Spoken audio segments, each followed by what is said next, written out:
okay, this reminds me of a little bit that I have that we can just go right into. I will propose it to you. You can tell me what you think. So this is quite a bit to get into from a cold start. But so you know Diablo, right? The game. And you know how a big part of the game is socketed weapons, right? Especially Diablo 2, let's say. Mm-hmm.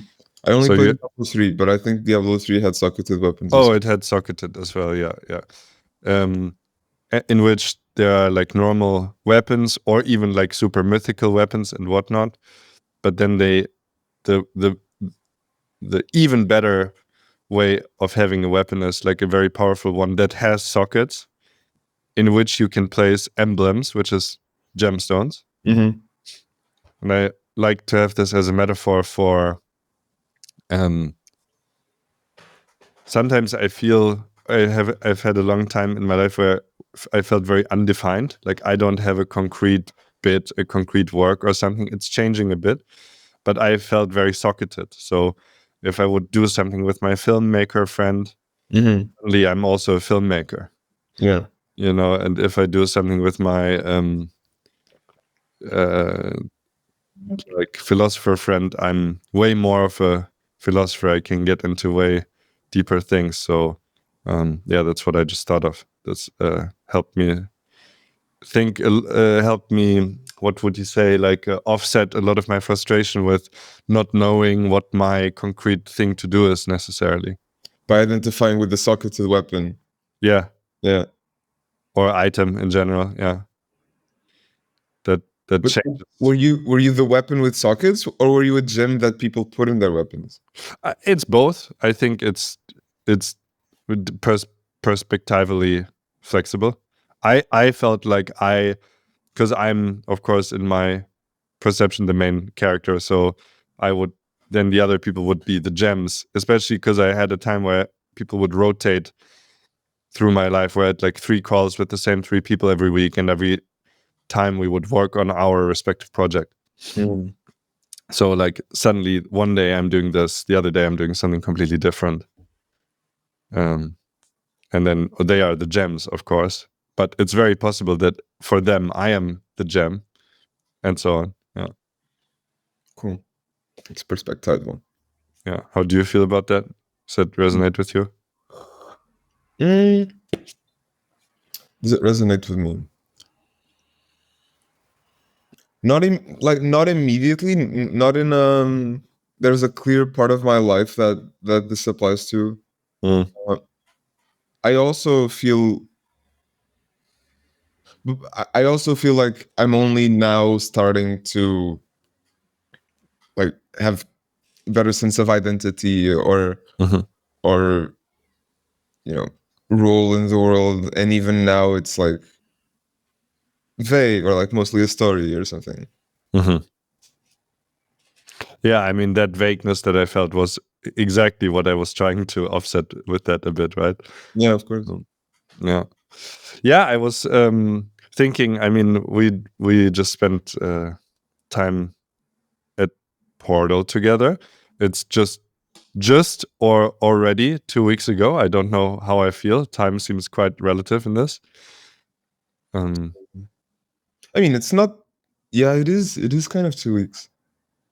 Crap. 1.5 weeks. It's Thursday now. We left. Yeah, we left on Monday, or some of us did. Like Saturday, there was definitely still like most people there. Yeah. And that was over 1 week ago. So it's like in the 10-day territory. They have at least, definitely. Yeah. Very surreal times right now, because that just happened, and the classic thing of us all being together and then not being together. And for me also, Julia leaving back to Poland after half a week together in Berlin. And then Brent just moved in with me for the remainder of the week. So very funny timeline. I wanted to get, you did a lot of interviews at Portal. I thought I could interview you too. We didn't get to it. So maybe a good time to talk now. Yeah.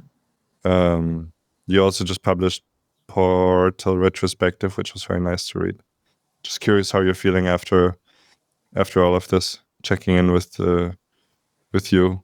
I know you have a trip to the US coming up, so just maybe a nice time to catch a little story from you. Yeah, for sure. Wow. How am I feeling? So immediately after Portal ended, like there was this possibility of going to New York for a thing. Like Tyler Alterman and Bridget are organizing like a LARP where people role play world changing characters and do their work as those characters. And they invited me, and I was interested. And then, Bia and I wanted to visit Fractal anyway, and spend some time with our friends from New York. So we like it felt like the move had momentum. It felt like, okay, we just did Portal, high profile thing.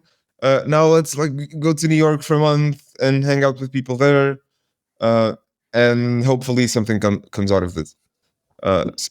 So obviously it's going to be very pleasant and very nice to be in New York, but it's also like pretty big investment money wise. So I'm telling this story about how it's following like serendipity, following where the high energy buzziness is, instead of staying at home for a month, which would feel like low energy and lower possibility. So yeah, understandable. Yeah. uh-huh. Sorry. Yeah.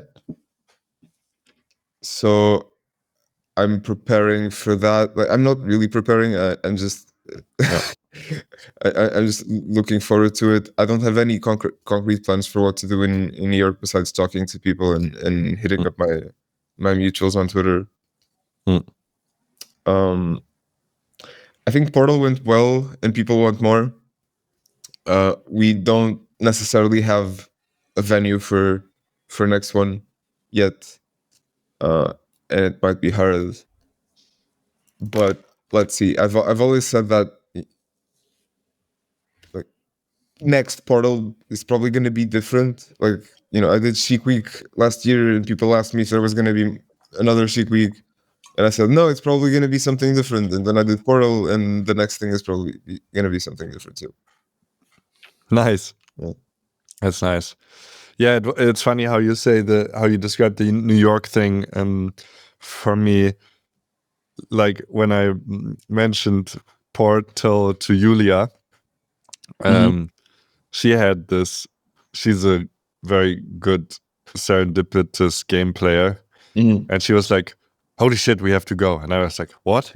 Because when I proposed it, when it came up, I was like, "I'm not sure how much money I will have then." The usual, exactly what you said, kind of. And she was like,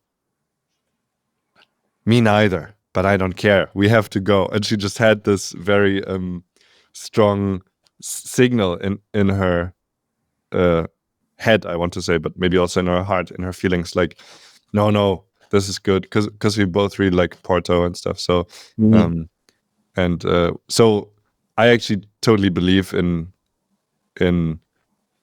memifying trips like that, especially if they seem, I don't know, unreasonable from a reasonable perspective or something. So, and that's exactly what I understand. I heard first about this kind of LARP residency from River, who applied to it too, I believe. And I think that that whole thing is the same idea is behind it, right? You're like LARPing yourself into doing great work.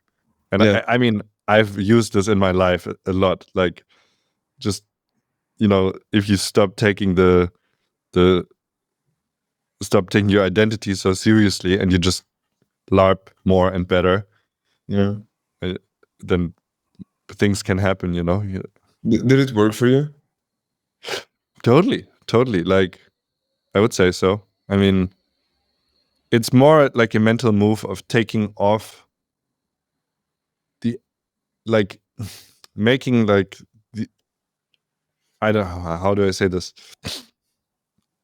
you want to do a thing, and that kind of comes with identity territory of, okay, if I'm doing a podcast now, I am a podcaster, right? Yeah. And then I think it helps to, or the less qualitatively strong way is to start with, I want to be a podcaster. That doesn't work so well. Yeah. Because better if you say, I want to record a podcast, and then another, and like be more behavioral. Yeah. And then, but I think you can bring this identity game back if you're like, I'm going to LARP as a podcaster. You know, that's way more functional than I want to be. Like, if you actually do, I want to be, that's like too high stakes. There are a lot of factors in me that like being unidentifiable. Huh? No. I said parts of me that like being not a podcaster. I think so. Yes. And you don't even know what all of that means. And so this sort of this travel, temporary, I'm just going to LARP this for a bit, see what happens, I think is super powerful, super good. And then you can also just LARP being in New York, you know. Like, LARP being in New York. Yeah. Like, for me, I think so. I haven't like made my character or anything, but I'm hoping it'll be like mostly me, but with way fewer like inhibitions and like self doubt, second guessing. Just me with more unreasonable confidence. I wish that for you. I think Tyler, I don't know Tyler so well, but we spent a little bit of time, and I think he's a great person to be around to let that sort of unreasonable confidence rip. You know, I think he can help with that. That's good. Yeah, and I thought Portal was great, man. It was a really good time. It was and very suitable. Very much like your and Bia's spirit coming through in the furniture and everything. So I think the changing nature of the events. How did you feel like XiqWeek was like more of a test for you to host, and then Portal is closer to what you actually wanted to do? Yeah, that's fair to say. And Portal is a test for whatever even more ambitious thing I do in the future, hopefully. Yeah. And do you feel like this kind of more worky approach that Portal had, this residency approach, is something that you care about? Do you want to elaborate a bit on that? What you care about in that sense? Yeah. No, I definitely care about that. I see the value of people hanging out and people vibing and just establishing relationships and so on. But I care. Yeah, I think I would have been like maximally happy or like maximally feeling maximally accomplished. And it's not to say that I think this would realistically happen in this event, because I think Portal went about as well as it could have. But yeah, I feel maximally accomplished if we had like a scene of people who are really like flourishing in their projects and are like working hard and maybe also playing hard, or you know, working hard and hanging out after hours or something. But yeah, like, you know, just being successful together, and sort of being part of each other's success, like helping each other reflect on like important decisions, and inspiring each other, because we're like working on different parts of the elephant. Yeah. Yeah, and you know, the goal is something like that. The goal is like a local, more permanent, like intellectual scene. Yeah. Local, is it important for you to cultivate that also in Porto? I think so. No, I'm not 100% sure about Porto. I think Porto has a lot of qualities, and it definitely has the potential to be such a hub. Um, I'm still not sure.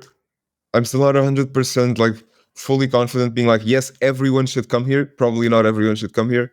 It's probably more like, okay, who is Porto for? You know, uh, what's the kind of person who would do well here and who would do well in a longer term like scene thing in Porto? And but it's important that it's local to me. It's important that it's in person. Mm.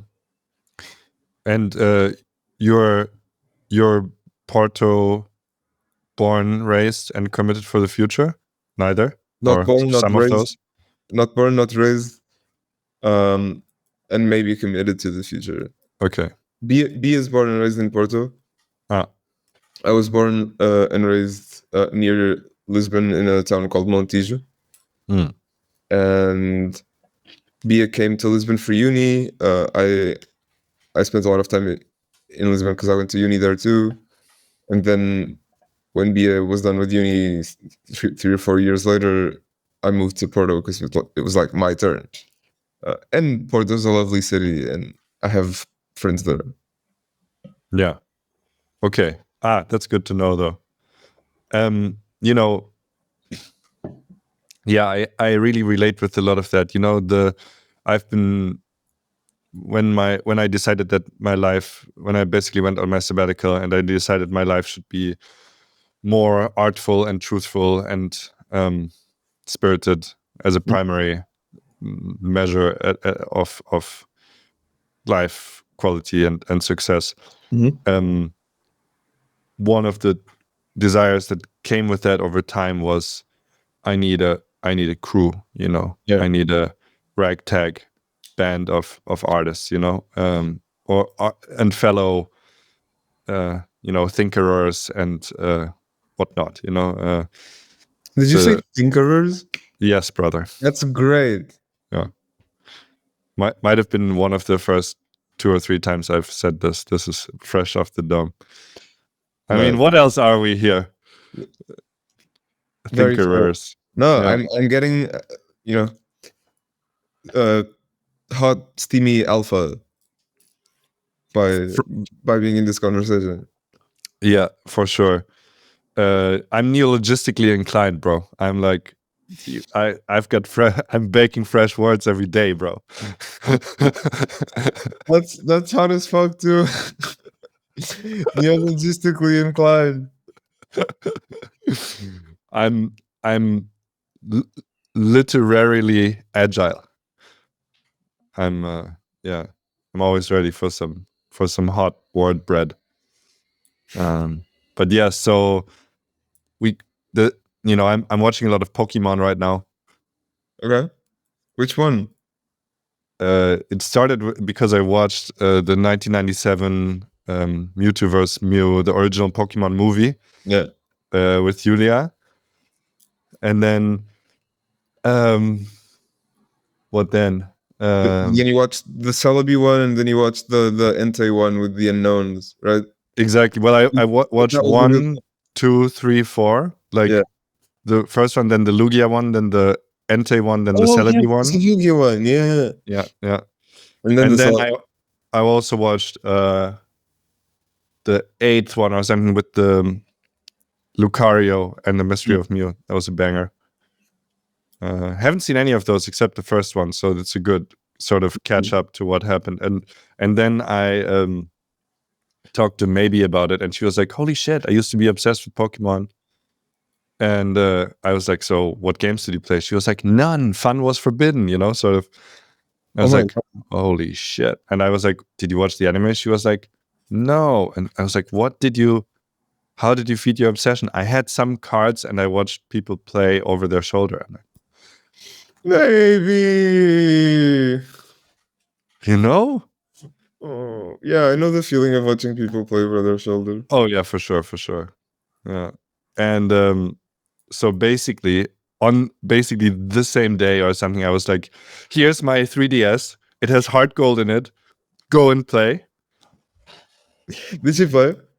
I believe she's been playing pretty much full time the last couple of days. So it's Whoa! worked.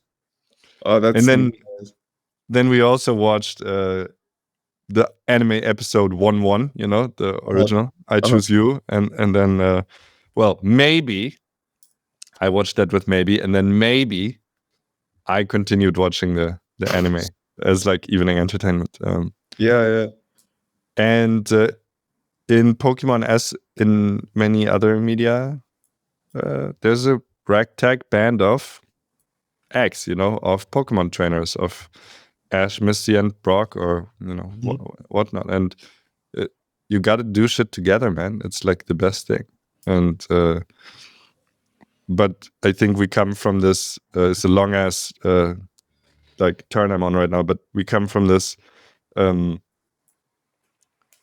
very distributed world. I think I remember meeting you first at Ananta's birthday, and I said something to you about faith or something, and you were like, you know, had a very firm reply to it, and I was like, holy shit, what is going on? I said something that for me was like out of pocket, and I'm like, yeah, whatever. But okay, I guess this is a teapot meetup or whatever, you know, pre ever meeting people from there. And you were like, yes, maybe, but also ABCDFG. I'm like, holy shit, that guy's onto something, you know? Like, okay, I'm not the only guy who's onto something anymore. That's good. And yeah, but we started from all being very distributed and not in the same place, I guess. And to be in the same place on Twitter was already great, but now it's time to bring it into the physical world, right? I think so. I mean, if we want to, I want to. I want to too. It's so important. I don't know. I'm an IRL guy, you know. I'm not on my computer all day. Like I like moving around and hanging out.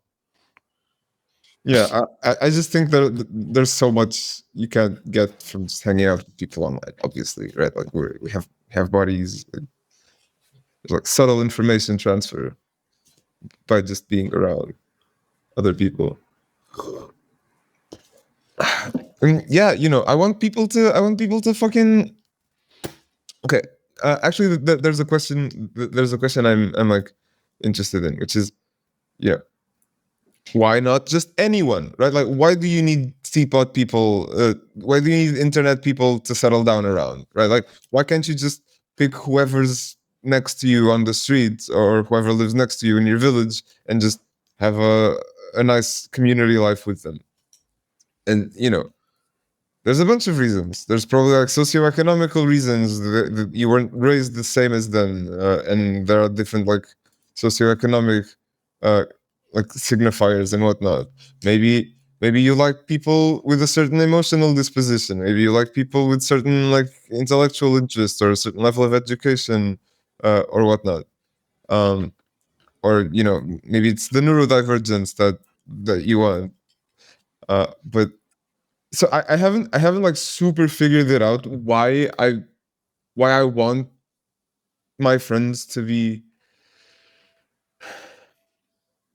Twitter people. Maybe I don't, but it's more like, you know, the people who end up being my friends or who I end up wanting to be friends with are people who hang out on Twitter, and then I want to be near my friends. Still, a good question is like, why? What do they have in common besides me? But that's like a little bit unclear. I usually say the thing about post rats being rats with one fewer cognitive bias, like, and that's that people are embodied and limited, and intuition is like a valid information source for decisions and so on. But I don't know if that's the full story, for me at least. That's to say. Oh, I actually have a really good like soundbite, like a little insight thing that I had the other day. Okay, you know how the way a lot of people describe enlightenment is like, you know, full letting go, full dissolution of identification with self, and it's like, you know, it's just different mode of being, and like ostensibly like the limit of morality, or like the end point of morality, as you're tending to be more moral and more wise and so on, also points in some direction of like just identifying with the collective, identifying with the group, being like fully selfless and taking care of other people. And so like instead of identifying with yourself, your person, you identify with the larger thing. And I felt that, and this is just one story that you could tell, but it's like, maybe I want to fully let go, so or have less of a sense of self, or try to stay up like less tightly. But if I do that in like my default social circle, I'll become a person who's like more like my default social circle. Uh, so I'm like holding myself together in some sense until I'm able to surround myself with the kind of people that I want to be more like. And once I find myself surrounded with those people in a pretty stable way, then if I let go, like I'll become more like the X number of people that I spend the most time with. But that'll be fine because they're the kind of people that I want to be like.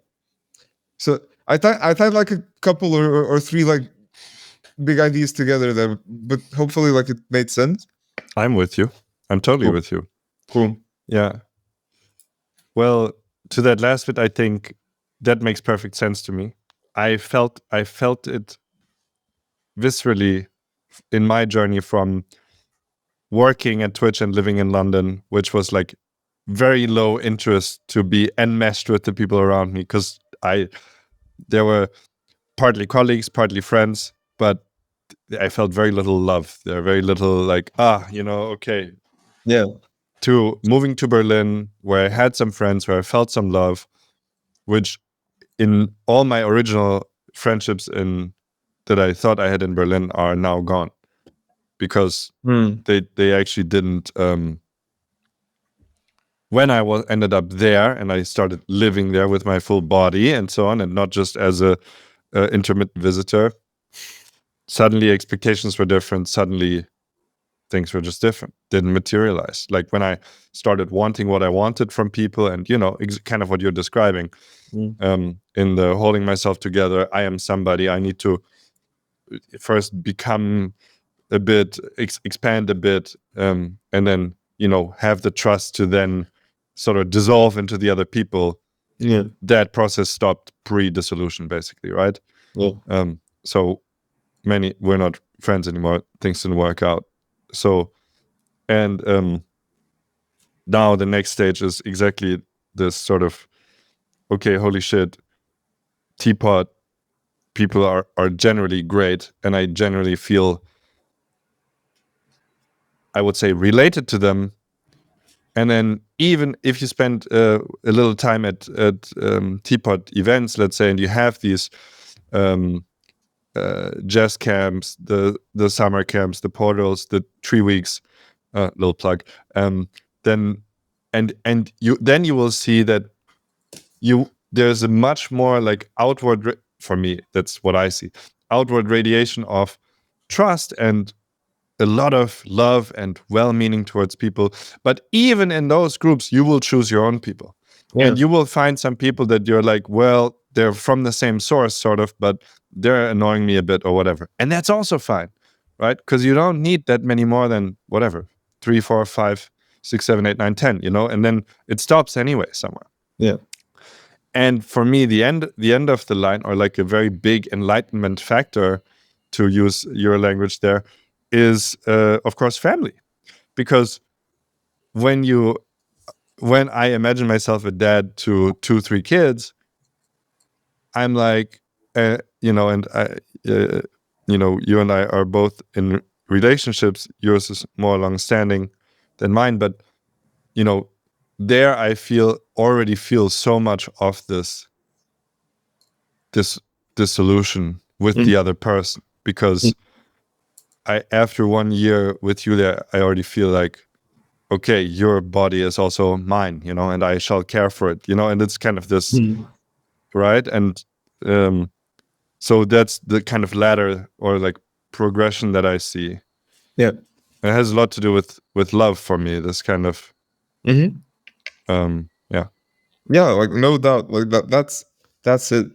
It's like, can you Because just really quick, when I imagine myself with a family and my spouse and kids, then I feel like, yes, I mean, I'm literally here to serve you. Like, you're eating off my body and you can have it, and yeah, that's the 5 people I want to surround myself with, right? Like, is yeah. my kids. Like, I want to be more like my kids, obviously. Like, that's obviously the goal for me in the end. Yeah. Of course you want to be more like kids. Kids are great. Yeah. Yeah, that's a really good point.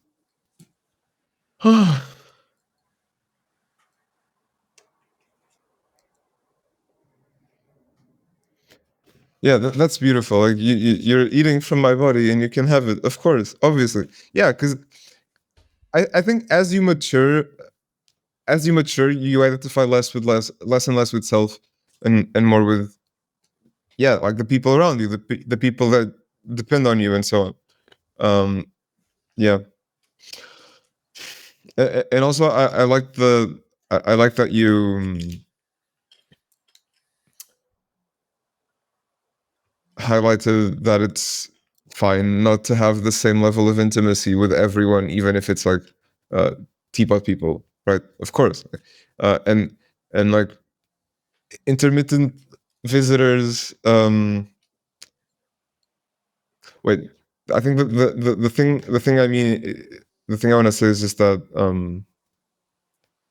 I think I have some sort of relationship with a lot of people from Teapot, but very few like actually like deep relationships, or people who I feel like I could be like around every day, and or even like multiple times a week, and feel like it would be sustainable, or like sustainably interesting or something. And I think that's fine too. I think we need like allies at different like access levels, with different security clearances or something. For sure. Yeah. Like, if I just think about, Brent living at my place now, and that doesn't work at any stage of where it's like, yeah, just come, we'll live together. That's fine.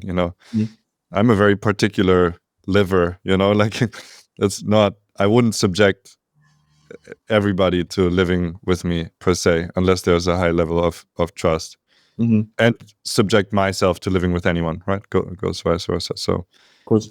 absolutely. And then, but that's exactly because these are the 2 things I always wish for. One is family, and one is sort of like the in-house family, the family of the body, let's say. And there's the outhouse family, if you want, to the family of the mind or whatnot, kind of where you're working together, where you're like friends together, where you're, but for me, it's a lot about working together. Like, friends and working together has always been the natural, because I never enjoyed working, like being put into a room with people because we're working together. Yeah. I want to choose the people in the room and then work together. And that's not. Yeah, go ahead. Sorry. Oh no, I feel the same way. So I'd really like, the thing that feels exciting to me is having like my crew, and we're really good friends, and we're in sync, and we're accomplishing things together. Yeah. But I think, and I don't know like much about economics or like the history of the firm or whatever, but I think something about like separating professional and personal domains did really well in the world. And just the fact that you can plug and play people, right? You can have a team with a role, and in theory anyone could come with the right qualifications, could come and fill that role, and the thing would still work pretty well. Like, that's a really strong model, right? Because it's True. like, if one of your friends needs to change their life circumstances for any reason, then you're fucked, because like you're entangled at so many levels and in so many specific ways that are hard to replicate. But if you have like, a more brittle structure but more modular, if your friend needs to leave, you can just add someone else, and the firm, remains functional. So there's something to be said there. There are like trade-offs that I haven't personally solved. Yeah, I think that's wise, very wise, actually. Something to think about. Yeah, I guess you can have both too. Kind of, you can have like garden, the garden with your friends, the kind of creative mess around, not so fiscally consequential or whatnot. And then, I mean, that's how I model basically, because that's what I'm trying to do. Do like right now it looks like doing cool events with the, doing a podcast with my homie Zebi, as the producer in the back, doing Tree Week right now with maybe Roland and a few others, and just roping in friends into that because obviously, and then maybe doing some consulting for like totally third party and bringing sort of this philosophical teapot spirit to old contacts in the gaming industry, or I'm going actually to the biggest gaming event in Europe next week to maybe hunt down some clients, and that's very the firm, that's very much, and that's how I would like to plug and play like clients. I don't, but I feel like the very loose, but yeah, friends, to do work with friends sort of requires, what did you call it? You'd call the firm brittle, right? Like more, less supple, more brittle. And to work with friends, you can never get rigid, brittle. You always have to stay supple, because otherwise, if you have a brittle break, then that can break something with your friendship, and that's almost never worth it. Yeah. That's why they're saying don't mix friends in business, right? They do say that, but I also question it, because the best, most creative, I don't know. Sorry, I started the phrase wrong, but what I mean is that you can only like really excel and have like crazy creative breaks from these kinds of relationships that are entangled at multiple different levels, right? I really doubt that you'll get like crazy breakthroughs from very parameterized professional relationships. It's like, let's do a brainstorming now, Yeah, and uh, it's always going to be two people who when they interact, like sparks fly off. Yeah, and they make like a whole that's way bigger than the sum of its parts. I think that's the trade-off, right? It's like higher variance. I mean, we're not trying to build insurance companies here, right? Yeah. Like we're like that. Other people like that, and they can do that, and they prefer like the old way, and that will continue for many years, maybe hundreds of years, right? Or like that. I mean, we're I do believe though we're an art scene. Like we're artists, we're philosophers, thinkers, as previously mentioned, sort of.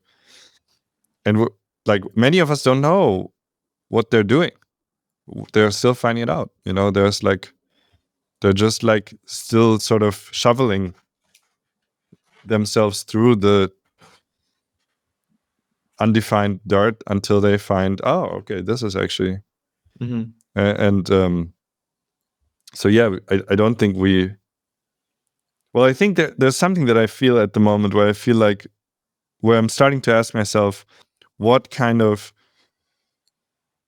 like, for example, should I found any sort of incorporated structure? Like, but then the question is always relationship first, and then does the structure, the legal structure or something, can it adequately, what would you say,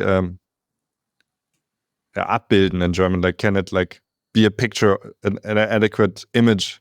Like the true relational structure that I see with the people that I casually want to work with, or have been working with, is it worth fitting a structure around that still respects what's actually happening?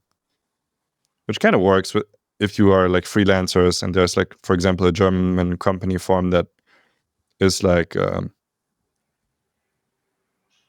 togetherness of freelancers, very unstructured, and then you're basically, doesn't matter if it goes broke if you go broke. So it's like not a separate account, which means you don't have to feed it per se.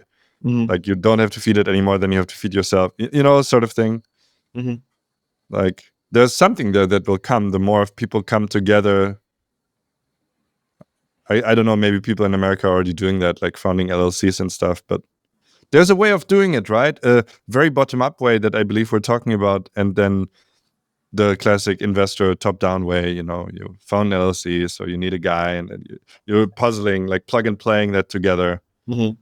And that's like the investor game, right? You're just plugging and playing stuff. Well, I don't know if that makes sense. Yeah. That investors are plugging and playing, like companies, like building. Yeah. Yeah. It's a kind of a top-down game, right? Yeah. And from ideally, so if I were an investor, I'd be mostly like, okay, let's look at what's bubbling up from the bottom up, and be like, oh, okay, you seem good, but just need a little help here. I know just the right person to help you. Oh God, I'm trying to be a VC without any money. Oh, someone told me this the other day, and it didn't connect then, but it's connecting now. Please elaborate if you feel like that. If you're having a little epiphany here live, I'm very happy to hear it. I am. Yeah. So the way I see like my role, or the role I'm trying to play in the scene, is kind of like a humble gardener of the psycho forest, where the psycho forest is people have their own interests and their own projects, and I'm like, hopefully I have some valuable notion of like a big picture, or of how things connect, or have some underlying framework with which to relate things that people find hard to relate. And then I'll be like, oh, okay, you need to talk to this person, or you would benefit from tapping into this market, or like this group of people. So just making little interventions, in a permaculture sense, in the forest, to like distribute nutrients optimally, and make the yield be more, and so and that's the way I've been describing myself, or describing this sort of role that I want to play. And then you were talking about investors, and saying it's top down, and I was like, oh well, I would probably take a bottom up like approach, and and then, oh my God, like, is this, yeah, so now I'm kind of questioning, is it viable, or is it wise to try to play this role without having money to offer, for example. It's not necessarily doomed, but it's like, oh, okay, am I trying to be a VC without any seat? Yes, I like this a lot. Well, I really believe in I think we're rebuilding a lot of stuff from first principles. Like when I was doing XiqWeek, and I was prepping sort of the ticket sales, and I said, I'll do it manually. I don't want a ticket processor. I'm just gonna receive signups, write an invoice, and thereby I'm the ticket processor, and I feel what that does in my body. Mm-hmm. And so whatever a ticketing software does, I'm doing right now manually. Mm-hmm. And maybe later I'm like, okay, I get it. I don't want to do that anymore, most likely. But I love feeling, okay, that's why, that's the process that's being automated, and so on, right? Mm-hmm. And so I would say, dude, of course it's the right thing to do what you're doing, especially if you feel it in your body, because it's like, a value comes from much more places than money. Yeah. And like the original humble gardener doesn't need much money. Mm-hmm. Needs some plants, and that's people, and you already have them, and they want to join you in these endeavors. Portal speaks for itself. People have come together in a myriad ways at Portal, without being enticed to do so, even mostly invited, mostly sort of not even implicitly invited, let's say, like barely whatever, like convinced by anything, or just Mm-hmm. by being together. Well, I'd say I tried to convince people. Yeah. Like the write up was like, I tried to be intentional about what's the best way to communicate what I'm trying to do, and like sending it out to people. okay, yes, to come in the first place, but on site, it felt like everything was happening very naturally. People just gravitate, and that's so much. And I feel like one good thing to deal out is like chutzpah, a little bit of balls, like a little bit of courage. Yeah. Like, hey, we do that, or why don't you do that, or we're doing this, we're doing a podcast, we're doing the Twitter like software project, and just I've seen you specifically show up so well with this, both taking care of the people, but I'm doing something, I'm busy also, but like it always seems very smooth how you do both at the same time, and I mean, that's a way to start. Like, money is just a consequence at some point, right? Some people are going to hear this and be like, oh, man, we should give him some money. Maybe he is on, Uh-huh. and then, but if you start, that's what I meant with the VC top down, which was a bit reductive, but if you start with that, the money comes from somewhere, it wants to come back. That's the whole deal. Yeah. So you need to be a bit top down so that it works. You need to increase chances of it working. And right now, everybody is like sort of very self-responsible, for example, fiscally, and then sometimes people, everybody's got their own way of making their humble living right now in the scene. And that's a good way to start from. Everybody is a responsible adult, and everybody struggles with money here and there, but that's also part of increasing agency, is like removing some shackles, and you need a bit of chutzpah for that, a little bit of courage, a little bit of bravery, and like, let's say somebody like Yanni, who goes to Portal and afterwards is like all over Twitter, I need to quit my fucking job. What am I even doing? And that's like, great, okay. Or you see people tweeting way more and being like way more expressive, and it's like, okay, it worked. So, okay, keep going. For me, that's a great humble gardener KPI, like, Yeah. Yeah.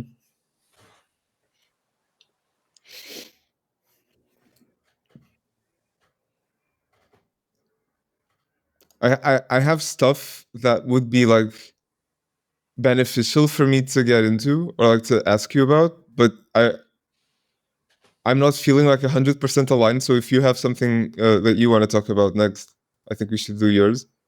But if not, I have a backup thing. well, it's good to have a little lull after an intense conversational spurt. And I just felt like saying how grateful I am to be in a grassroots scene where things are just beginning and everybody is a sapling and everybody's up to something, and it's so blessed, bro. That's the true the true startup is people coming into their realm of integrity and love and agency or whatnot. Yeah. I find myself toggling between. So I fully agree, and I think that it's beautiful and exciting and like fucking what. But I find myself toggling between like there's this concept in Buddhism, like pure land and charnel ground, which is pure land is when you look at everything and see, like, for its beauty and see how it's great, and charnel ground is when you look at the same thing but from a it's all going to decay, this is all death, this is all suffering, this is horrible, and it's like you can take both views of the same thing, and I find myself toggling between both about like tpot or about my own life and the stuff that I'm betting on, etc. And I think doing some of that is good, but I also think I might be doing it at a frequency that's too high, so like second guessing myself too often or something. So sometimes I'm like, this is clearly a world historic movement / scene. People are clearly doing stuff. we're clearly getting attention from really smart people, and cool and accomplished and so on. On the other hand, you can be like, oh, maybe it's already over. Maybe the golden age has passed. Maybe teapot's already peaked. Maybe people who frequent teapot don't like identify with it once they're successful. Maybe it's mostly people who aren't doing anything worthwhile. Maybe it's all a mirage. Uh, you know, and I don't necessarily have a point beyond like, I find myself like toggling between the two, like really often, and I think some degree of realism is warranted, and some degree of like putting like wishful thinking in check is important. But yeah, I don't know. My actions say I'm betting on this. My actions say this is valuable and exciting and the coolest thing happening in the world right now. Yeah. No, I think I understand that. It's interesting. If I listen to that, I'm obviously always checking with myself, and then it's like, do I do that? And it's like, not really, but also I had a very distinct time where I stopped second guessing things much. Huge improvement to my health, I would say. I believe you. And I think one thing you said was very important. It's something I would call behavioral value. It's not as opposed to an aspirational value. The behavioral value of, well, clearly as per your movements and your actions, you're betting on it. It's like, great. So now you know your value. Like you care about this. And well, for me, I agree that it's good to think about death and decay, but why? Like, why is it good to think about that? Well, for humility. Well, my answer would be for humility. Yeah. But I think you have so much humility, like the way I know you and in your actions anyway, maybe because of that. And then the other way is, well, to go in while it's hot, to eat it while it's hot. Like, it's like, I mean, and it's not like, it's not like it's not like the positive thought of, holy shit, this is the time, we're in a historic timeline, whatever. It's not like that leads you to locking yourself in your lab because the time is now, and so I need to do it's not like some sort of, no, it leads you to going to New York. It leads you to do a funny LARPing event. It leads you to inviting all your friends to Portal, and like that's good living, I would say. So that's why I don't second guess so much, because I'm totally with you. I have the same belief. I'm like, I think we're really onto something. I try to not make it a too big deal, and I try to not make that my identity. I don't go to people and say, I'm in a fucking cutting edge scene, even though I secretly kind of believe it. I tell people, oh yeah, I've got my cool Twitter people, and they're like really smart, and they're like philosophers, and I really like them. And yeah, we are at a point where we like to meet up, and it's really cool. And it's just like this kind of, and you can come if you want, because it's really cool. Everybody should, see this. It's cool. Like, and it's also like almost everybody is welcome. It's very self-selecting. I don't know. These are some thoughts I have. How do you feel about it? Because it seems like you're suffering a bit from the from the back and forth. Yeah, I am. Is that the stuff you want to get into? Because I'm very happy to talk to you about it. If I can. That was part of it. I think the way I was going to go in was like asking you for like your favorite examples of people doing things, or of like plants in the psycho forest that are like clearly impressive or like already bearing fruit, and so on. But and that's like a more positive inroads rather than getting into my suffering straight away. Yeah. You could do that if you prefer. Up But to no, you. it's nice to share. No, I'm happy to hear your suffering also. I think it's more I mean I've talked a lot here already, and I'm happy to I'm happy to hear your suffering as far as you want to share it, because I think it's very valuable, and you know. Sure, and I'm not gonna start crying or anything. It's You more. can.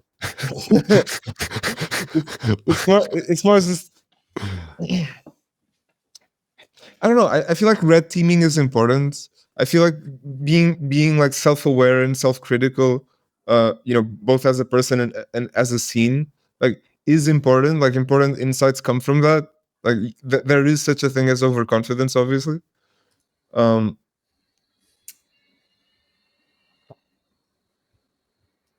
but I wish I did it at a slower pace or at a lower frequency. Maybe I only do it in weekly reviews. Maybe I only do it in monthly reviews. But I can't be doing this, moment to moment, or like one conversation I'm optimistic and another conversation I'm like pretty critical. Mm-hmm. Yeah. Do you know where it comes from that you're so switchy about it? Is it a natural proclivity of yours? I wouldn't say so.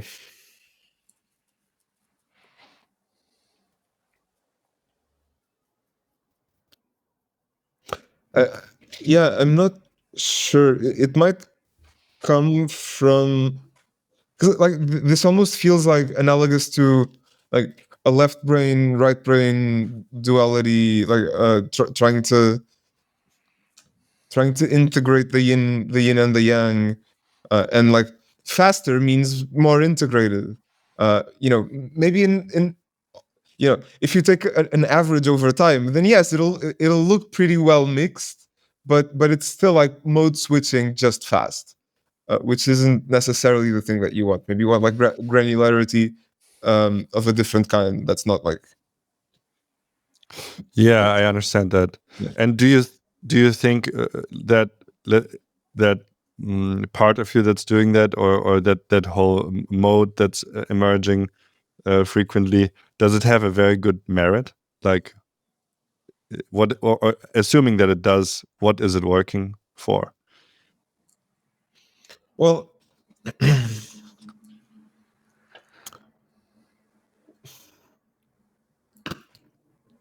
it's working for.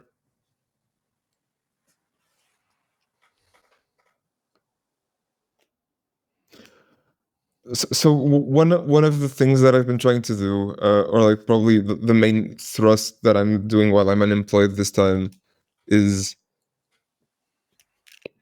articulating the case for Teapot in a way that's hard to disagree with, like in a way that's really easy to understand and that's like robust, right? So just hyping people up and just saying we're a world historic scene, come join us, like this is great, we're gonna go everywhere, like that doesn't feel grounded to me, and that doesn't feel like easy to buy into.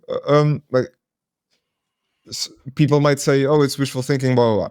But if there are good arguments and like good answers to possible criticisms, then sorry, then it feels more solid, and it feels like people can trust more, so people can commit more to the bit, right? It's like uh, the story for joining, or the story for cooperating and for giving yourself more fully, to collaborating with your friends, or acting from this place of taking subjectivity seriously, or like love, whatever you say, whatever you want to call it. I think how deep uh, how deeply you can commit is like proportional to how convinced you are by the story that this is real, right? So the thing that this toggling is working for is letting me make that story, letting me tell that story in like more robust ways, but still, I don't think it needs to be like as frequent. So where's the frequency coming from?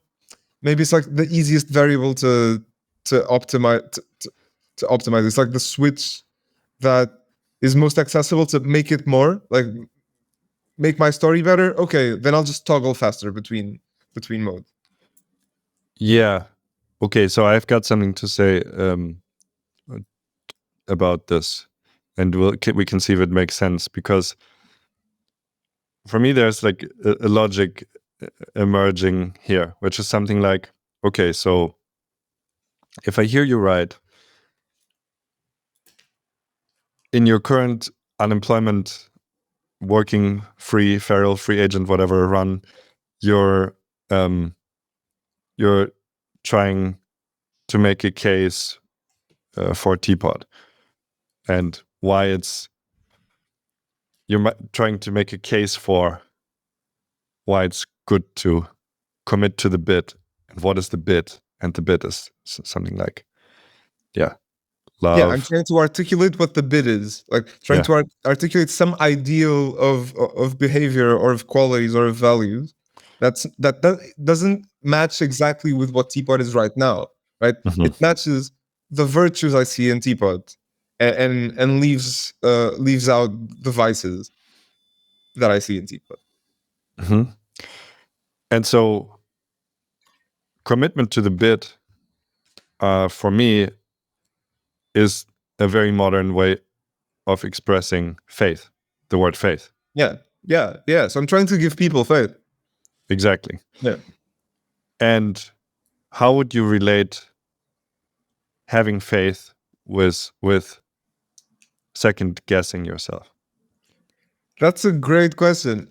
Maybe I'm taking in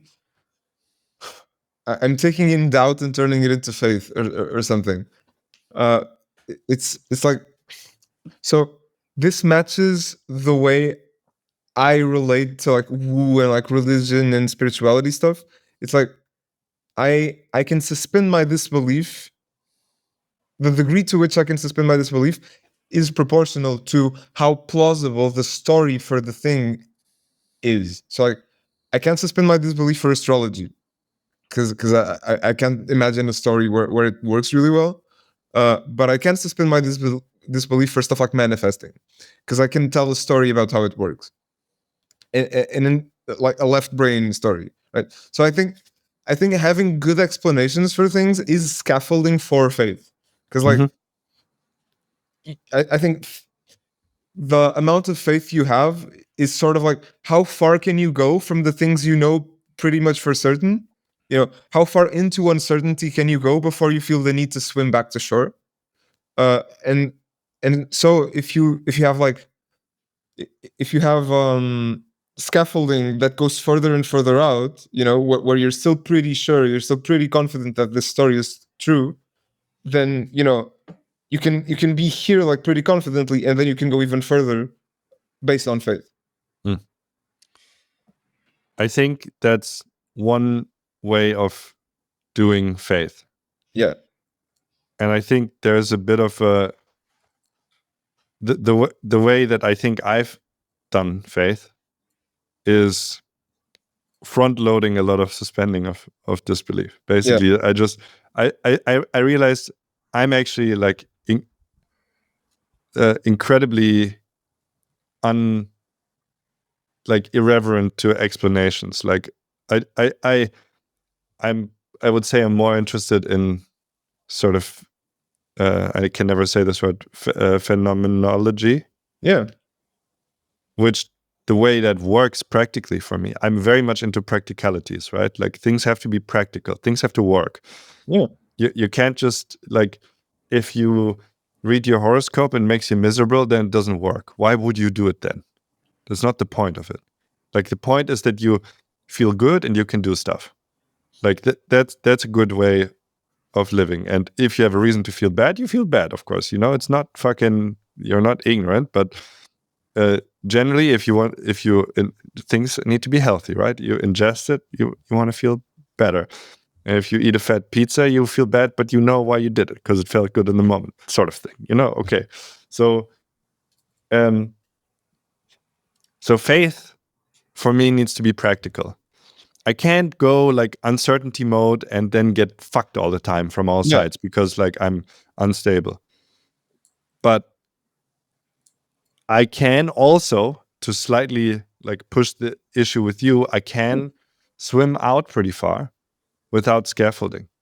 Mm-hmm. And I've tried it. And of course I have my own stories and explanations. They still exist.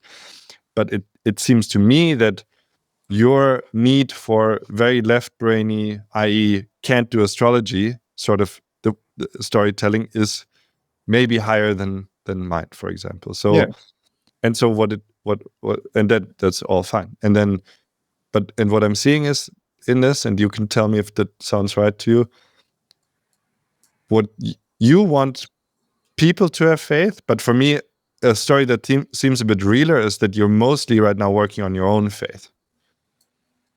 Yeah. You are trying to explain it to yourself. Yeah. Why you should commit to the bit. Why you should have faith. Definitely. I'm saying this, I'll just make that point because I'm saying this because I'm thinking back when my second guessing stopped mostly and became sort of a source of perking up reasonable doubt, but not like frequent automatic doubt, is when I think I had enough, what would you say, reference experience where I applied faith and sort of, with not unreasonable almost belief in things.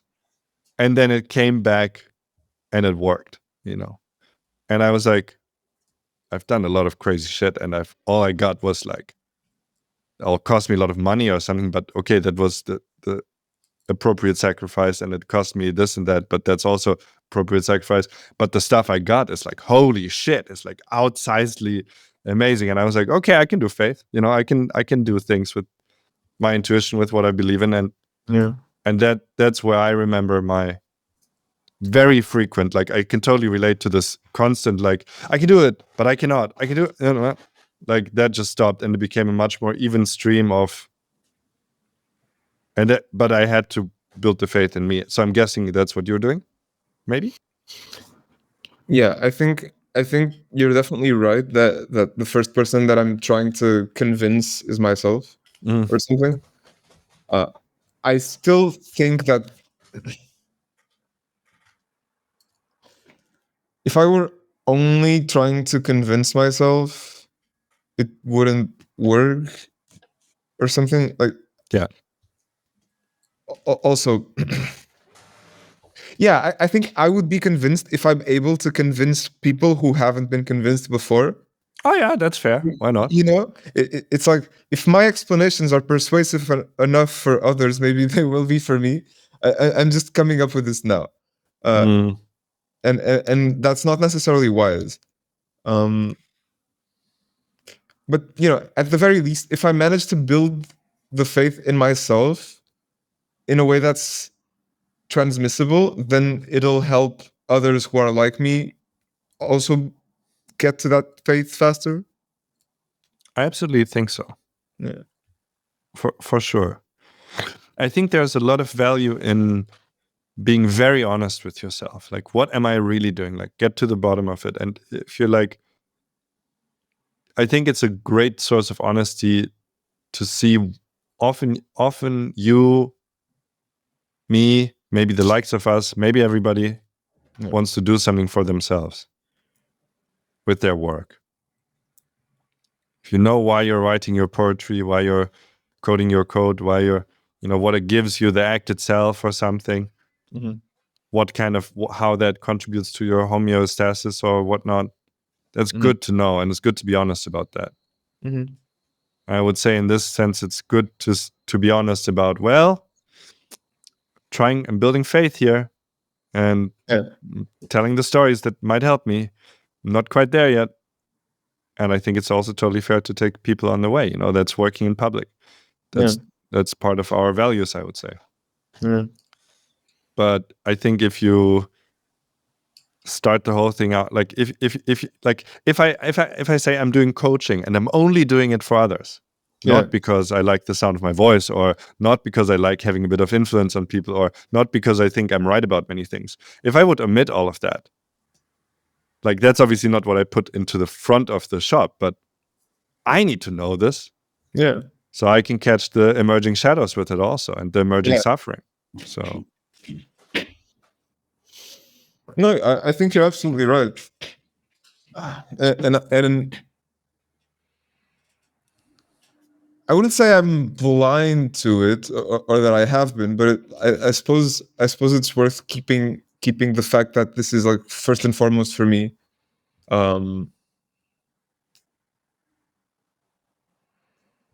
Present is good.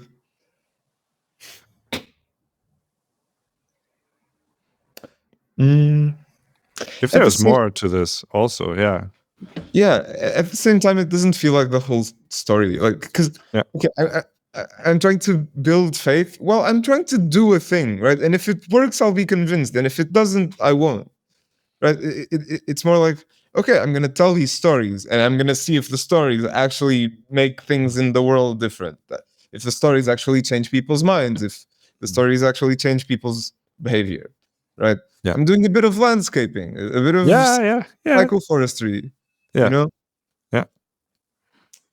And if it works, I'll be more convinced that there's something here that can be interacted with and shaped. You know, like if I'm spending a bit of time working in the psychoforest, and if the psychoforest gives me fruit back, then I'll know, okay, this is worth doing, and I could keep doing this for a bit longer. And if it doesn't, then I won't, because I'm missing something, or it didn't. It wasn't, the forest wasn't ready, or whatever. Yeah, the question of does it work or does it not?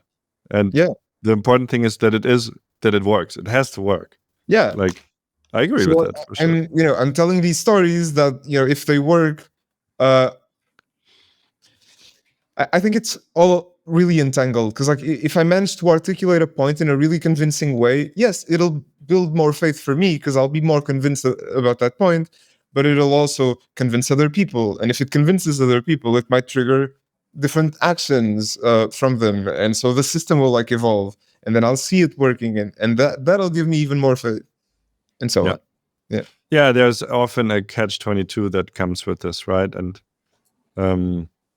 that's what magic is for. Like, it's like there is a catch-22. You need to start with some amount of faith. You need to start with some amount of just convincing people, like telling a story. Tell a story.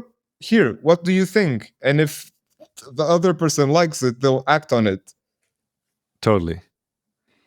And everything starts like that. That's right. No, that's absolutely right. And there's also a mistake in collecting faith, and that faith can also be like, let's say, faith in yourself. Okay, so translating to you're generating a very high opinion of yourself, let's say, that happens to people. And then they talk a lot of stuff that not talking about anybody in specific right now, but they talk a lot of stuff, but it arrives with nobody.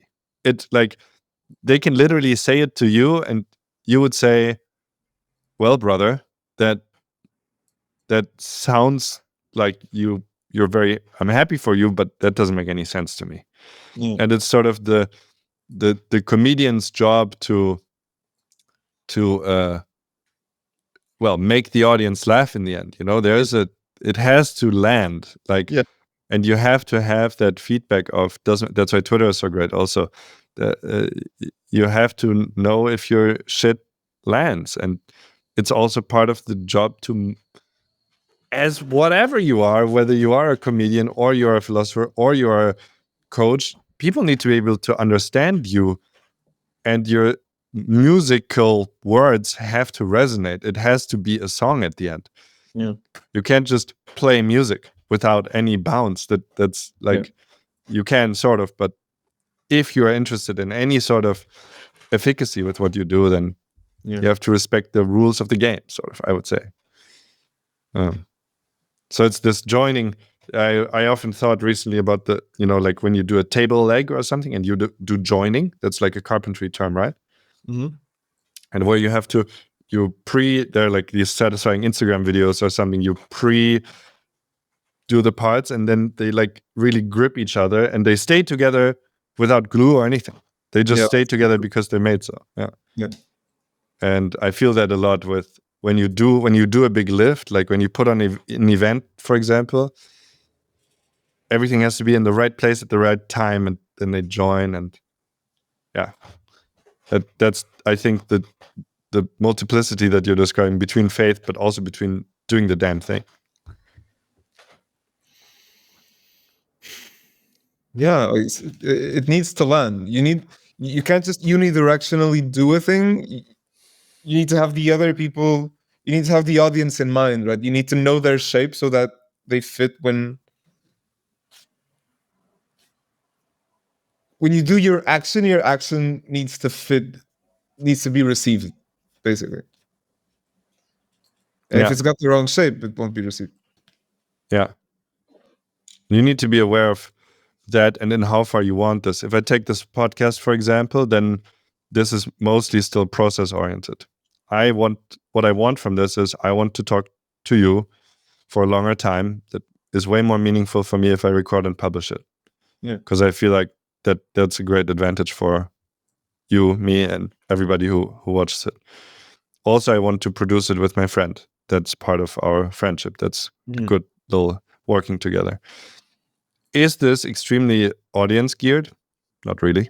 I mean, I'm talking to you. Like, but I've learned. I'm feeling confident enough that, like, some people watch it and some people like it, and it's hopefully a conversation that's followable, and people who like long conversations will have fun following this, hopefully, and so on. But it's not. And then and then at the end of that, again, there's like corruption, right? When you're like hyper audience captured, basically, and then you're that's no good either. So because then none of your creativity, bottom up subtlety is coming through. It's all like, what's my perception of what this audience wants, and let me just do that, and it's that. Exactly. And then for me, part of the whole faith bit again is very much like your gardener term, because I feel the same. And then I'm like, I'm just gardening here.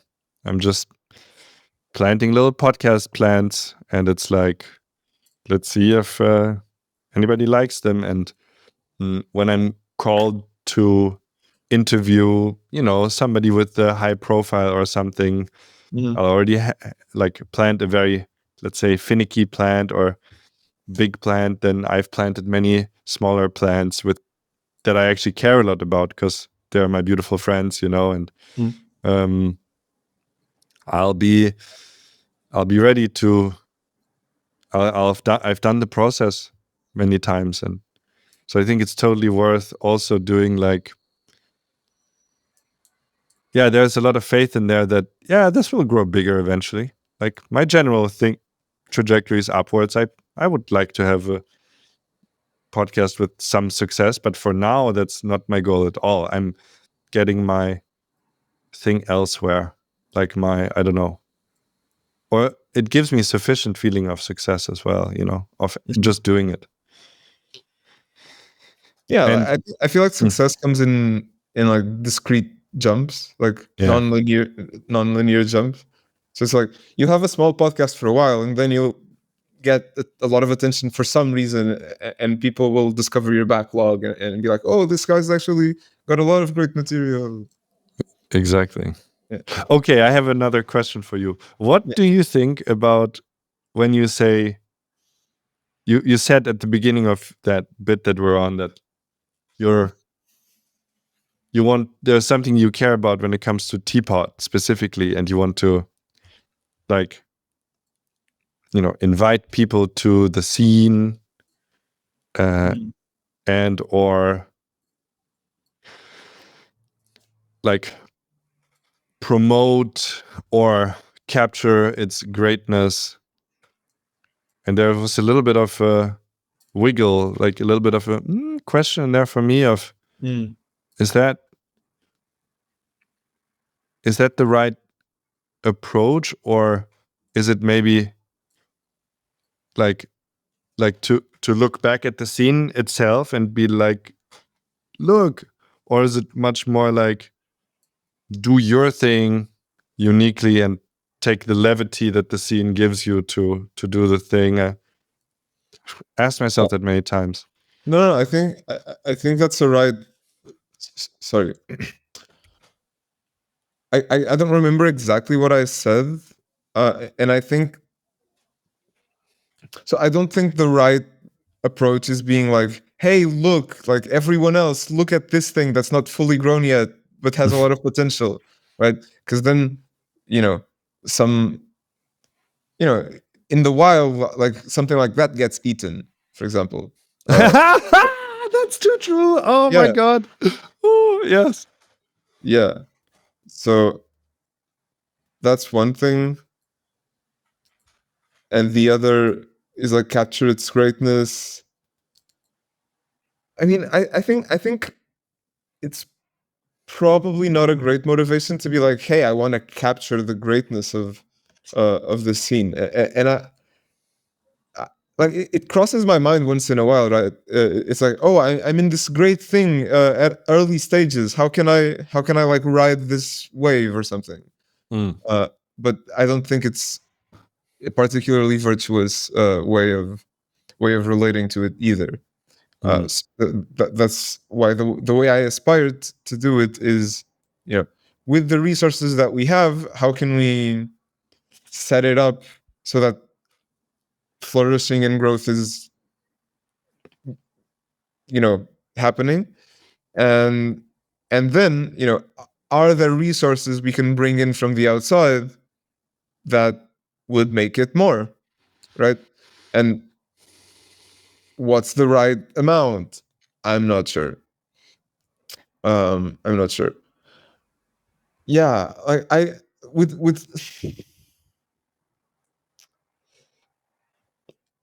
let's see.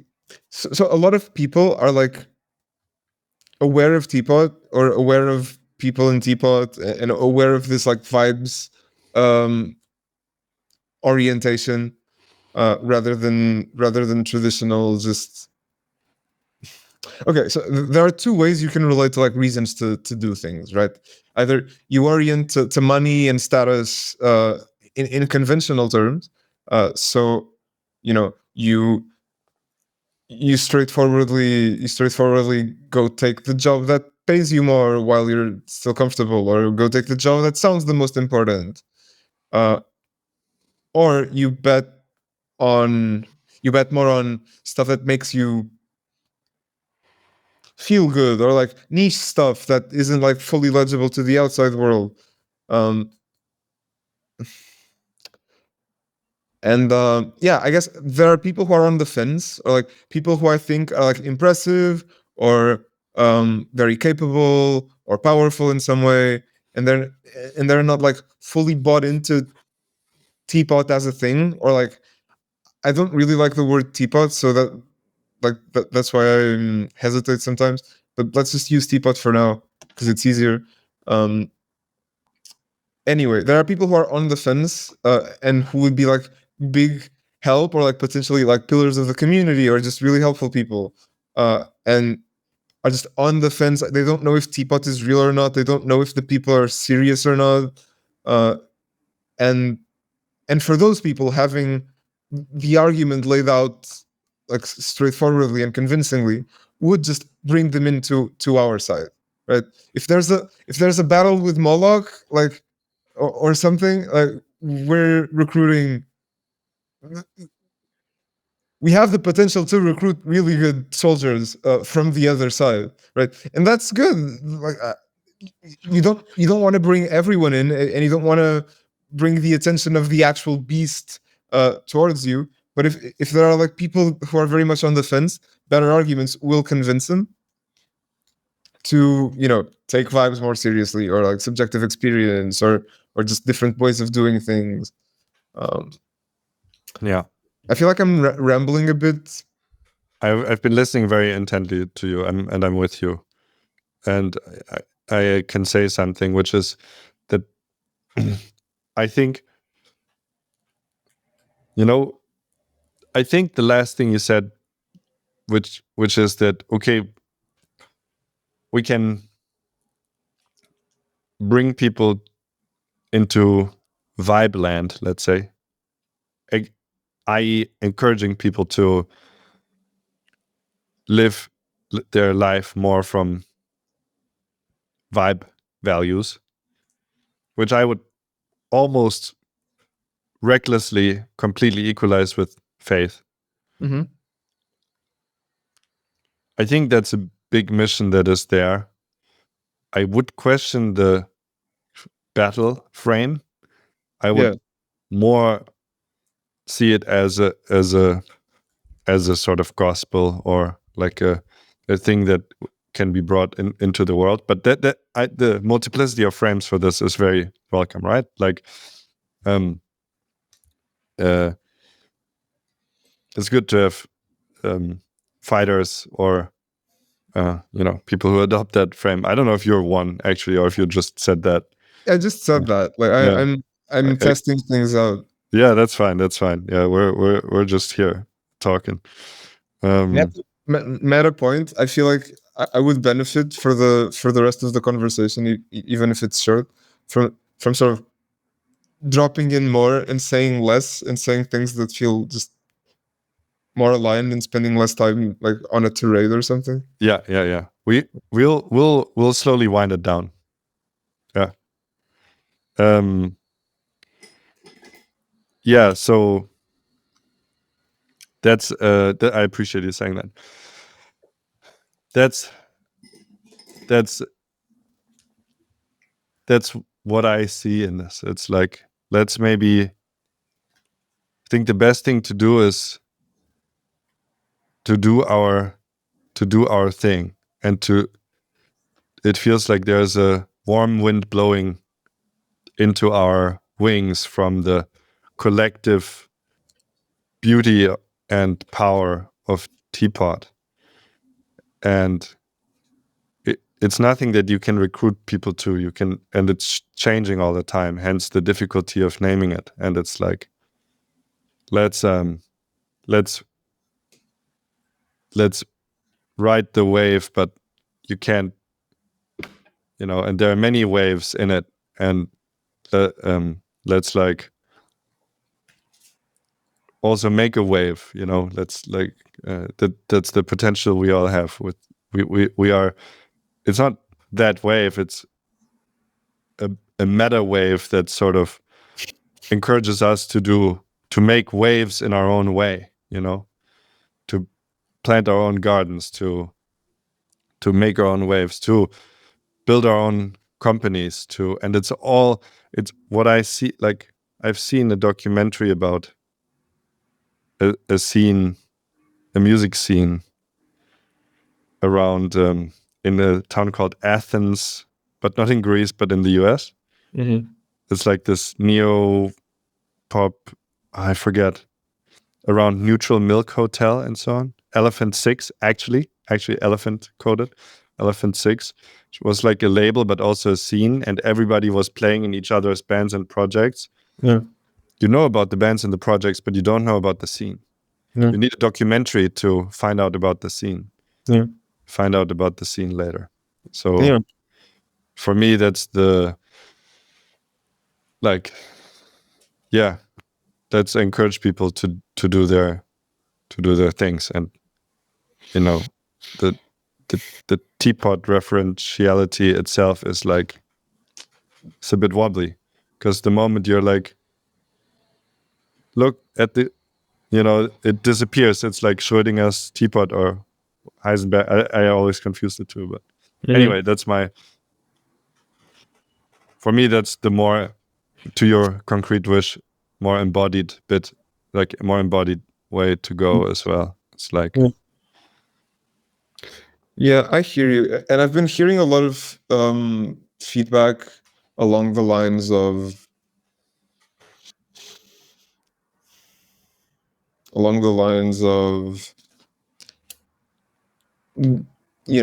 get more concrete, work on an object level thing. do the thing first, and then the values that led to the thing, people are going to be interested in them because you did a thing that connected with people, like at the object level. So I've been getting a lot of feedback in that direction, and I think that's broadly right and wise.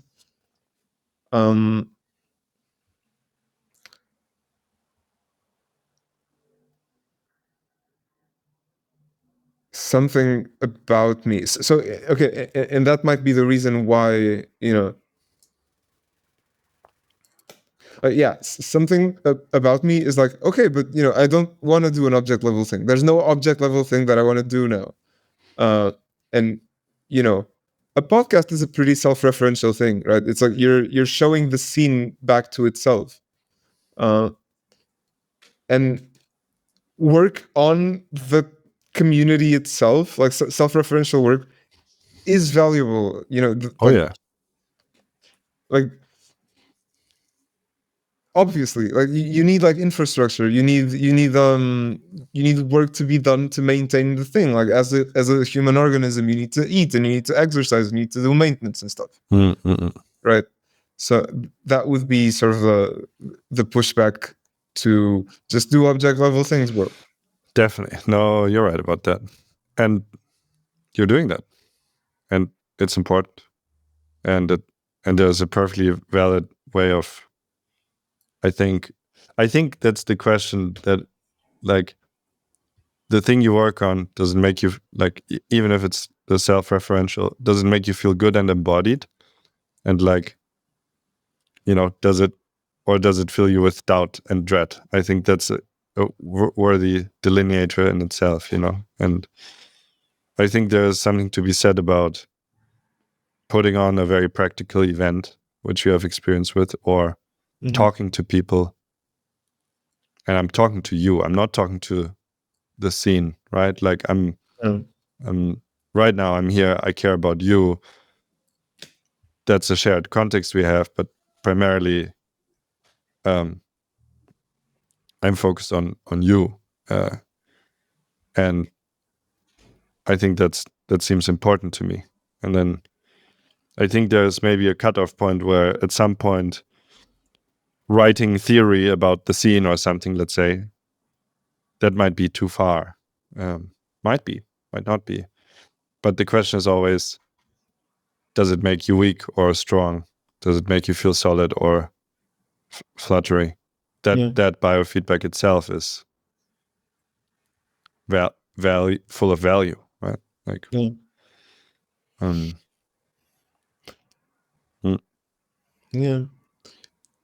there's something to be said about groundedness and like contact with reality. Obviously, being ungrounded is bad. Like, if you're not, you're just spinning your gears. You're spending a lot of effort for without learning anything or having any effect. Like the thing you said about, I'm talking to you. I'm talking to a concrete person, or I'm doing a very practical event. Yeah, those are forms of contact with reality, while still being self-referential, like towards a scene or a group of people. It's always about the concrete group of people that show up to an event, or the concrete group of people who are interviewed, and so on. So yeah, like you can be grounded while being self-referential. exactly. And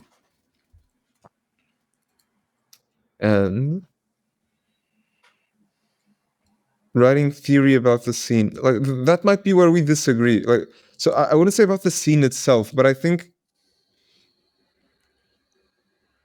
there's like some coherent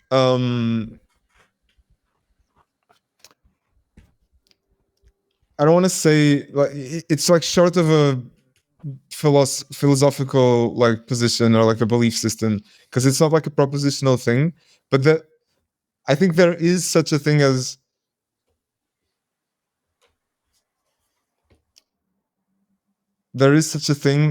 articulating a worldview that's coherent and persuasive, and points you to a mode of being that's more like the ones that the concrete people we appreciate exist from. And I think that being articulated makes it easier for people who aren't in that being mode usually to adopt. I would agree. I think, you know, I would agree. I would say doing that the way I would do that. I'm not sure if we agree or disagree on that. The way I would do that is very self-referential, but in your case to Chic, in my case to Simon, but not to the scene. totally. I would mention the scene as a possibly part of my influence, and as a practical, there are many people around me who seem to be seeing this, but it's neither for the scene. Mm-hmm. The scene is a potential audience or something, but it's not for it. I wouldn't be calling myself an arbiter of it. The writing is not the purpose of that. The writing is almost like has a bodily purpose. And I like the self as an object level any day, you know, like that's my shit. Like I'm very self-referential. I talk about myself all the time. I feel like it's a great, for me, it's extremely nourishing, and it seems to nourish others as well. It's not as far as I can see, not just some misguided narcissism. Just feel like there's a big difference in writing from yourself and your own experience versus it feels, when I feel into it,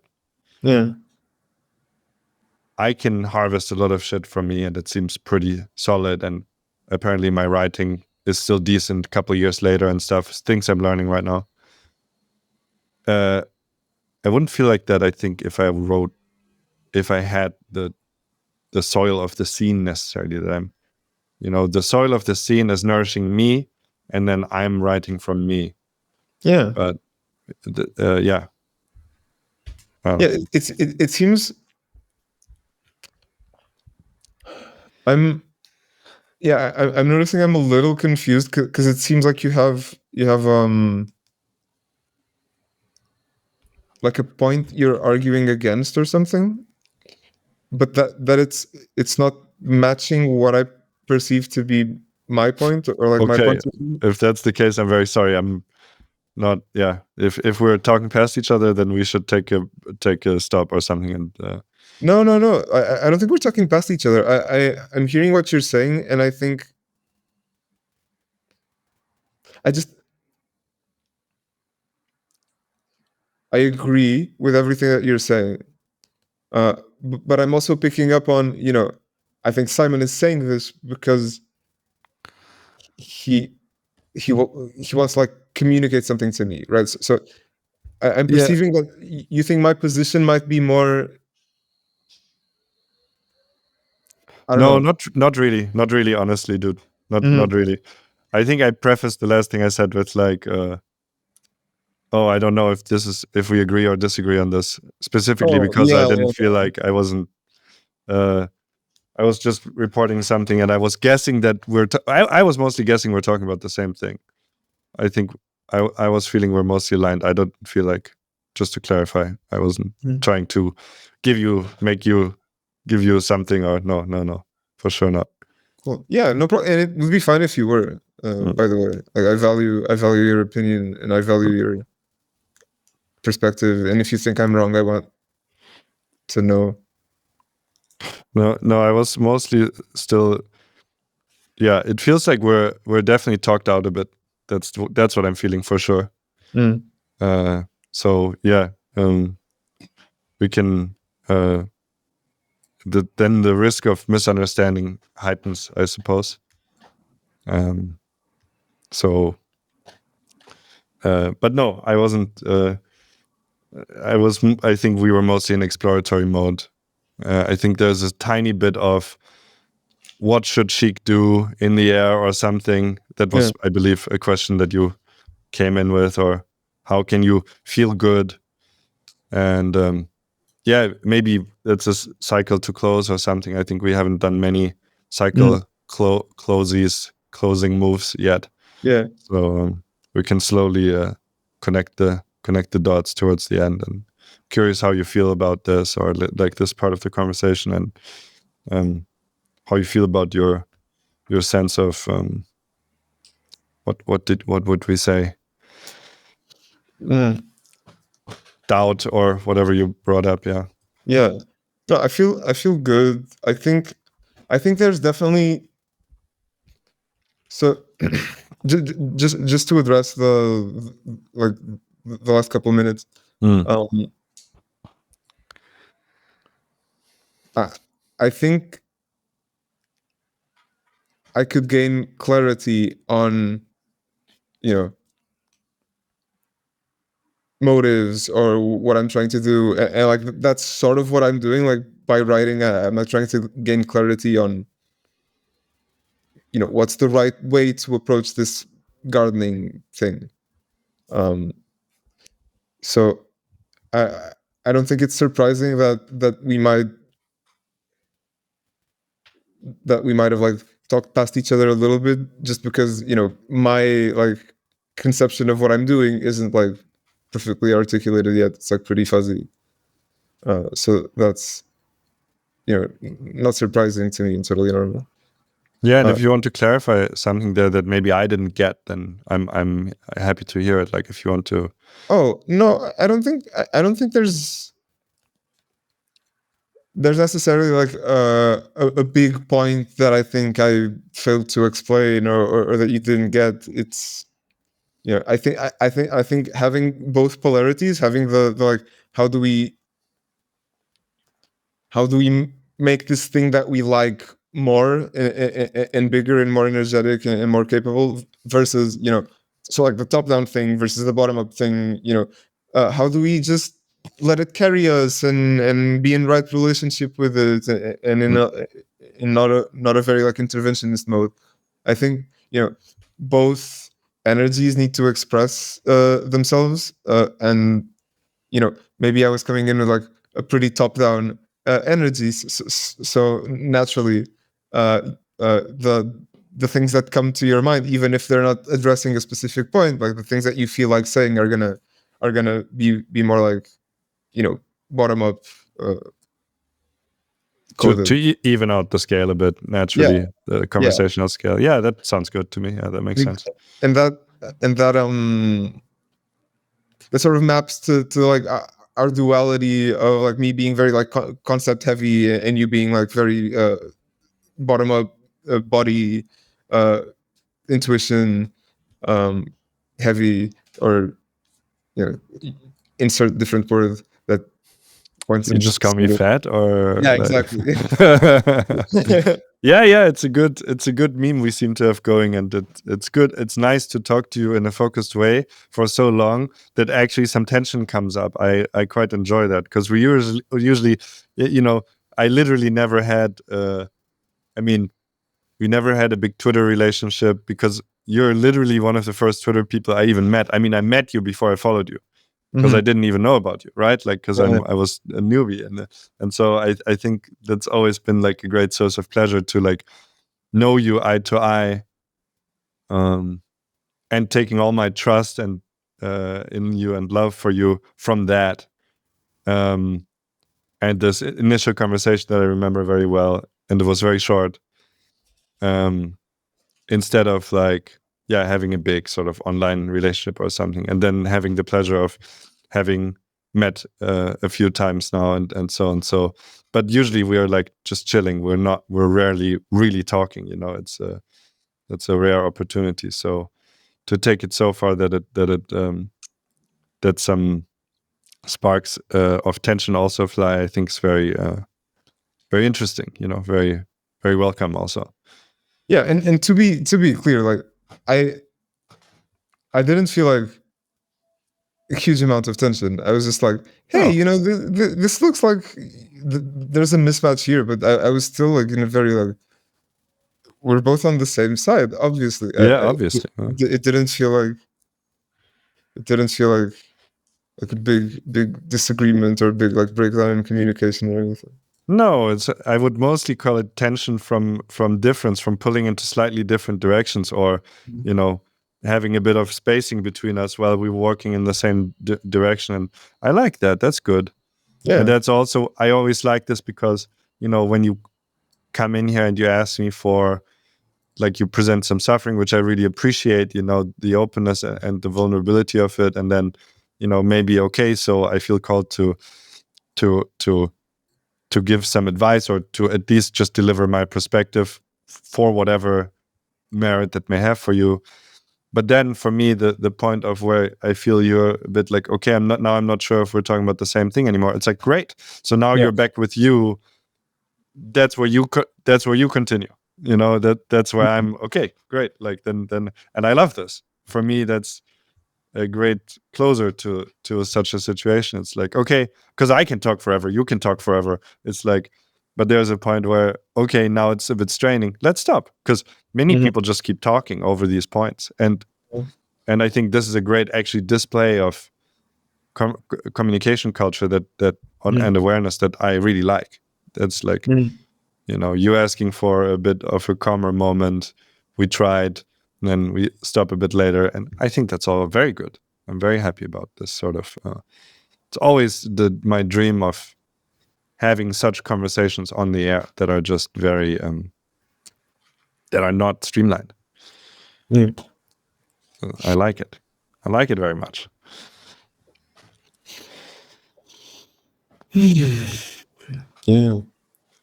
Yeah. A lot of. I feel like there's a high density of people in our friend group who are able to hold the context of a conversation and like look at it like in the meta level and be like, hey, this, I'd like to adjust course, or to people are able to have some like self-awareness in the conversation as it's happening, and like redirect it and change the parameters a bit. I think having that flexibility is really nice, and you don't have that with everyone. If we're talking about the world-changing powers of the scene, for me, that's something. That's where I'm like, holy shit, imagine, let's stop talking if we're not talking about the same thing here. Because clearly we need to relax a little bit. Imagine like people who are doing that, right? Like, holy shit. Not that we always do it perfectly, but just doing that a little bit, like the impact of that fucking blows my mind. That's good. Well, my friend, it's very good to talk with you, and Portal has invigorated me in many ways. Thank you for that. And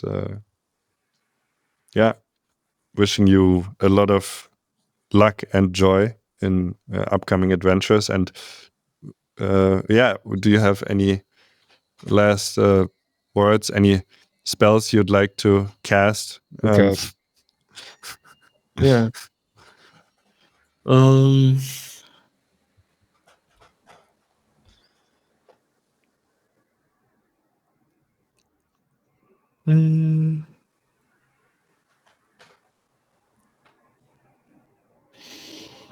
Any spells that I'd like to cast?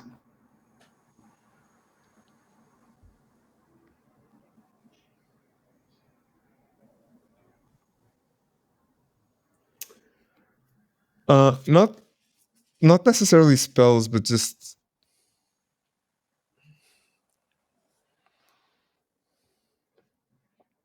okay. So Portal ended with, I think I say as much in the retro. Portal ended with a sense of a shared, like, or higher clarity on a shared like direction for people, and that's something like Trojan horsing a right-brained mode of being into left hemisphere coded worldviews, people, institutions, right? And that's, I think that's one of the current best descriptions I have for the stuff that I'm doing as well, including like the essays that I'm writing and the like scene building moves that I'm making. It's can we, using the tools of the systematic and the materialist and the left brain, explain and bring in more of the intuitive and the subjective and the right hemisphere mode. So that's like the little nugget. That's the plan. It's not like perfectly poetically articulated, so it'll resonate with a few people. But yeah, that's the takeaway. Great. Yeah, thank you for that. I like it a lot. The Trojan elephant. Trojan elephant. Yeah. No, I'm with it. Man. And I think I feel it also around me. So let's do that. Great. Thanks, man. And see you soon. I'm looking forward to that. I'm gonna, and goodbye, everybody else who's listening. Audience focus. Audience. See you, man. Love you much. All right. Love you.